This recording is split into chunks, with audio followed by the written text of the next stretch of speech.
उन्हाळा म्हटला की कैरीचं लोणचं हे आलंच. अशीच एका चटपटीत अशा लोणच्याची रेसिपी मी तुमच्यासोबत आज शेअर करणार आहे.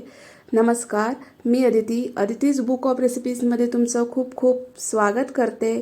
माझं चॅनल पहिल्यांदा बघत असाल तर नक्की सबस्क्राईब करा. इथं मी 2 मध्यम आकाराच्या कैऱ्या रात्री बारीक चिरून घेतलेल्या आहेत. मी मोठ्या फोडी नाही ठेवल्या, त्या छोट्या फोडींचं लोणचं खूप छान लागतं आणि त्याला एक चमचा मीठ आणि थोडी हळद लावून रात्रभर तसंच ठेवून दिलेलं आहे. आणि त्याला बघा हे पाणी सुटलेलं आहे, तर हे पाणी मी लोणच्यामध्ये वापरणार आहे. हे कैरीच्या अंगचं पाणी असल्यामुळे लोणच्याची टेस्ट खूप छान येते.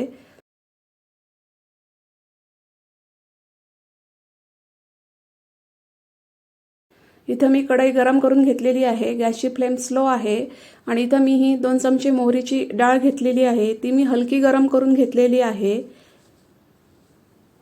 नंतर मी 2 चमचे ही अख्खी मोहरी आहे, ती पण व्यवस्थित भाजून घेतलेली आहे. मंद गॅसवरच ही भाजून घ्यायची.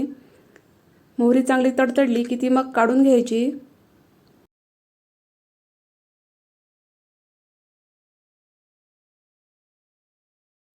त्याच्यानंतर इथं मी पाव चमचा मेथीचे दाणे घेतलेले आहेत. ते पण चांगले व्यवस्थित काळपट होईपर्यंत भाजून घेतलेले आहेत.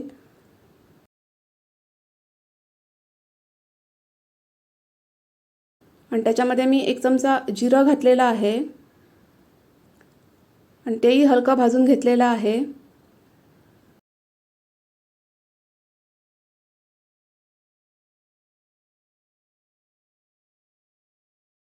त्याच्यानंतर मी इथं 2 चमचे मीठ घेतलेलं आहे, ते पण मी हलकं गरम करून घेतलेलं आहे.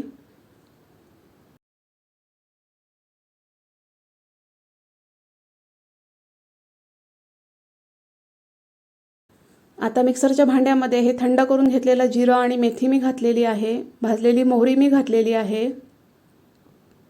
याच्यामध्ये मी 1 छोटा दालचिनीचा तुकडा आणि 10 मिरे घातलेले आहेत.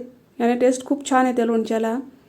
अर्धा चमचा भरून मी इथं हिंग घातलेला आहे आणि मी हे मिक्सरमध्ये बारीक करून घेतलेलं आहे. हे बघा, छान अशी बारीक पूड करून घ्यायची याची.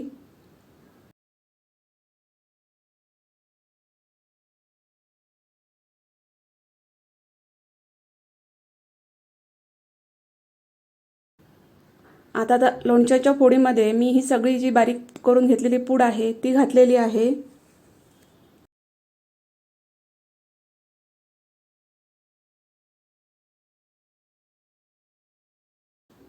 याच्यामध्ये मी 1 चमचा तिखट लाल मिरची पावडर घातलेली आहे आणि 1 मोठा चमचा मी इथं बेडगी मिरची पावडर कलरसाठी घातलेली आहे. मगाशी जे 2 चमचे मीठ आपण गरम करून घेतलेलं होतं ते थंड करून मी याच्यामध्ये घातलेलं आहे. आणि आता मी हे सगळं व्यवस्थित छान असं एकत्र करून घेतलेलं आहे. त्याच्यामध्ये मी मोहरीची डाळ पण घातलेली आहे, ती पण व्यवस्थित एकत्र करून घेतलेली आहे.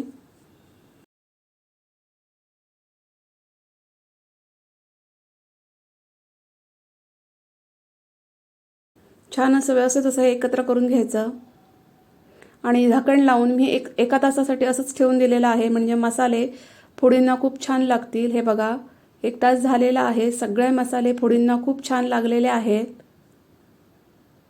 आता याच्यामध्ये मी जवळजवळ ही 1 मोठी वाटी भरून हे तेल आहे, तर ते गरम करून थंड करून घेतलेलं आहे. त्याच्यातलं थोडं तेल मी इथं वापरलेलं आहे आणि ते व्यवस्थित लोणच्यांना एकत्र करून घेतलेलं आहे तेल. आणि हे बघा, मस्तपैकी असं आपलं हे लोणचं आता तयार झालेलं आहे. तर एका स्वच्छ धुतलेल्या काचेच्या बरणीमध्ये तुम्ही हे लोणचं भरून ठेवा आणि त्याच्यावर अजून थोडं तेल घाला, म्हणजे वर्षभर लोणचं खूप छान टिकेल. व्हिडिओ बघितल्याबद्दल थँक्यू.